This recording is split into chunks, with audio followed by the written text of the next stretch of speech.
Treasurer Josh Frydenberg, thanks very much for your time. We're facing the largest deficit since the Second World War. Do you feel at times like you're fighting a war in the face of this crisis? Well, we certainly are. I mean, this is a flagless and a faceless enemy, the coronavirus, but it continues to spread far and wide. I mean, 1.6 million new cases last week globally. That's 3 times the daily rate of new cases that we saw back in April.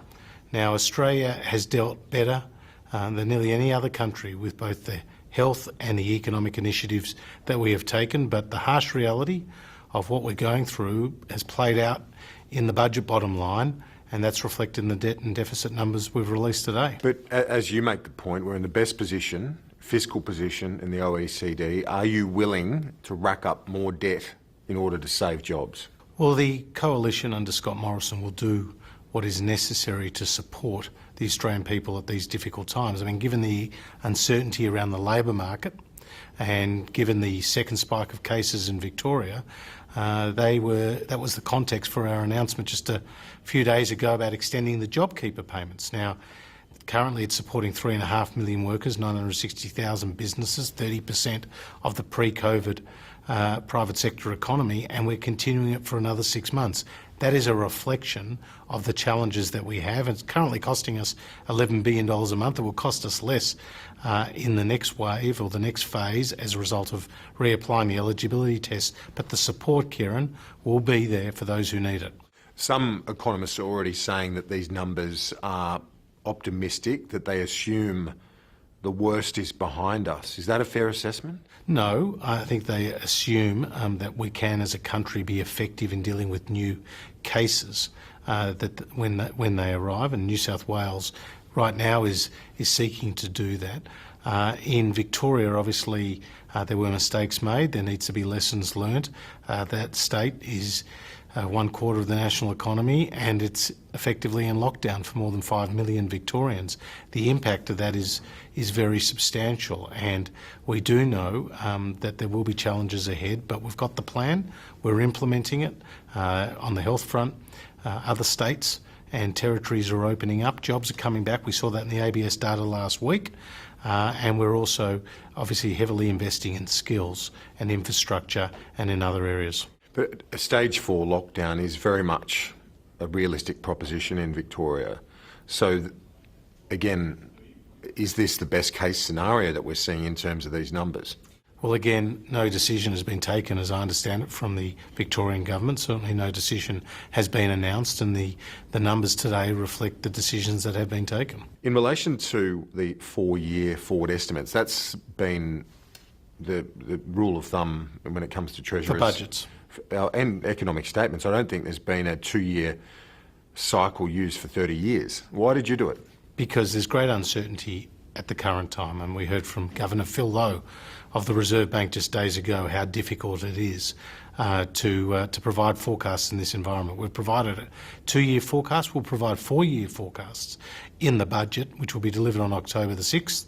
I would have loved to have delivered a budget in May, as was the original timing, and before COVID hit, even after the fires, we were still on track for that surplus.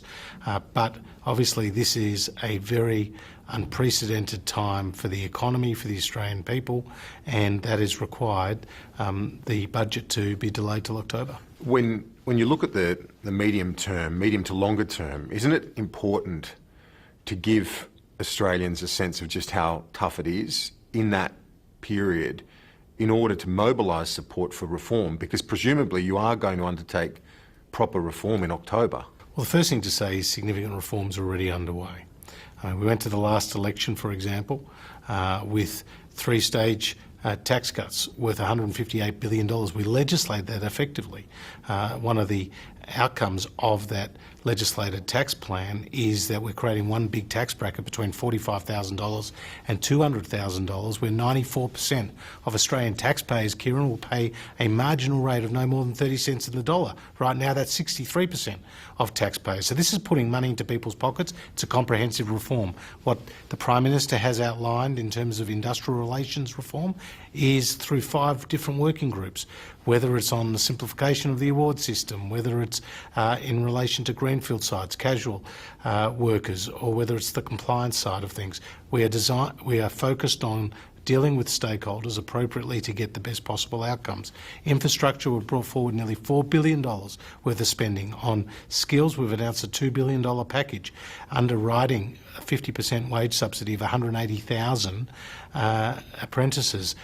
That is enormously important at this difficult time. So progress is being made there, but where does the revenue come from? Because from growing the economy, but you've got to broaden the base of revenue too, don't you? I spoke to your former boss, Mr. Howard, a month or so ago and asked him, does the GST need to be on the table? He said, yes, it does. Tax reform always has to be on the table. Is it? Well, in terms of tax reform, I've just outlined a significant initiative that we've undertaken. And in terms of what we've done on company tax, we obviously tried with larger companies, but we were successful in legislating for businesses with a turnover of less than $50 million, and that's over 3 million businesses are benefiting right now from lower tax rates. We've also announced the extension of the instant asset write-off up to $150,000 purchases and the accelerated depreciation at 50%. They're all cuts. Where does the revenue come from? Well, no, they're actually incentives. They're actually reforms. They're actually designed to encourage economic activity, and the greater the level of economic activity, the more revenue that comes in. That was how we effectively have grown this economy. We've encouraged people, we've provided incentives, we've reduced red tape, we're investing in infrastructure. The economy was 16% greater in size pre-COVID than it was when we came to government 6 years earlier. And we are determined to get people back in work even after this crisis. But we're facing a once-in-a-generation crisis, and as your colleague in New South Wales says, Dominic Perrottet, it's not an opportunity, it's an obligation for reform. Are you willing to take on that obligation? We're absolutely. When we're talking about GST and broadening the base, because how else does the debt get repaid? I'm not about to kickstart that debate, and as you would know, Dominic is one state, and there are other states who said they don't support that change. So the states aren't even in agreement about getting more revenue from a tax that they collect everything.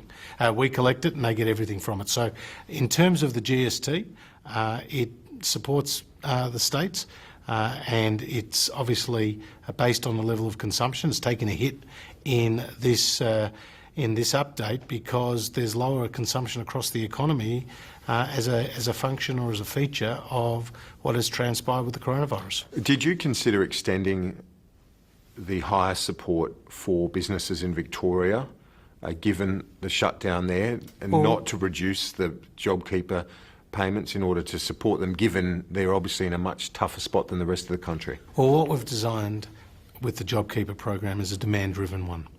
So where there is greater demand, there will be more businesses and therefore more employees who are benefiting from those payments. Right now in Victoria there's about 975,000 employees that are workers that are on JobKeeper. My expectation is, as a function of what has transpired now, is that more of those businesses will be eligible for the JobKeeper payment in the extended period after September. We'll have to wait and see, but some of those businesses, obviously now receiving JobKeeper, will need to continue to receive it going forward. But did you consider maintaining a higher level of support, given how bad things are in your home state? We were always focused on a transition. At $11 billion a month, this is a program that cannot continue indefinitely at that rate. We're also focused, Kieran, on a two-tiered payment to better reflect what some employers were receiving in the pre-COVID period, because as you know, at a flat $1,500 payment, the money got out the door quickly, but for many, there was an overpayment or an income transfer compared to what their pre-COVID income was. So we talked to Treasury, they did a review, we've come up with some modifications, and that's what we've announced. My understanding is that the Victorian authorities are planning, at least at the senior official level, for a possible stage 4 lockdown. Have you been briefed on that scenario? They haven't told me that scenario. Obviously, they will take those decisions as they've taken their previous decisions, and it will be based on medical advice, as it always should be. Would it be better to do that and embrace a short-term lockdown, as harsh as it might be, comparable to that as we saw in New Zealand in order to not see it drag out for months and months and months? I'll leave that to the medical experts. In relation to our biggest trading partner, again, John Howard made some comments about that recently. He spoke about President Xi Jinping and said that, called him out as a bully, but he also went on to say we must remember the end game, and the end game is to maintain the maximum extent consistent with our values, a good economic relationship with China. As the person who balances the nation's books, do you agree with him? Absolutely. Values drives policies, it drives approaches, it drives bilateral and multilateral relationships. Our economic partnership with China is absolutely critical to our nation. It's worth more than $200 billion a year.